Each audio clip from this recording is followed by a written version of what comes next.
Keseruan ngabuburit beberapa hari ini mulai digandrungi warga Bogor sambil menikmati panorama Gunung Salak dan Gunung Gede. Tak jauh dari kawasan stasiun kereta Batu Tulis, tepatnya di area trotoar Mbah Dalem, Jalan Lawang Gintung, Kelurahan Batu Tulis, Kecamatan Bogor Selatan, Kota Bogor. Hampir tiap sore warga Bogor memadati lokasi ini lantaran disuguhkan pemandangan menakjubkan dua gunung ikonik tersebut dengan hantaran cahaya lembayung senja yang makin menambah kesyahduan suasana. Di lokasi ini warga bisa duduk-duduk santai di sepanjang trotoar sambil menunggu waktu berbuka puasa. Hanya bermodalkan kamera ponsel, warga sudah bisa mengabadikan momen keindahan kota hujan saat cuaca cerah di bulan Ramadan ini.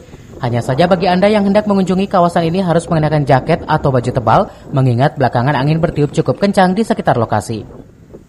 Ya, kesini ngabuburit aja sih, menunggu buka puasa. Untuk sekarang sering, soalnya kan baru ramai juga ini, pemandangan juga bagus, jadi lumayan sering ke sini.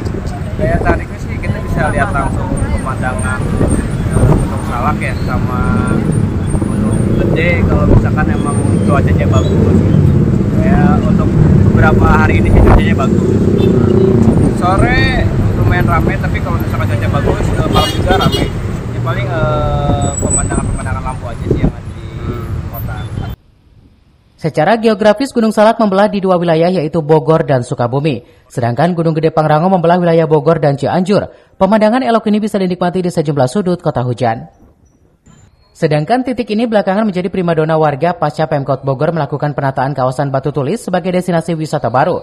Padahal sebelumnya di lokasi ini terbilang kumuh lantaran menjamurnya PKL serta lapak-lapak warung semi permanen. Dari Kota Bogor, Herman Bons melaporkan.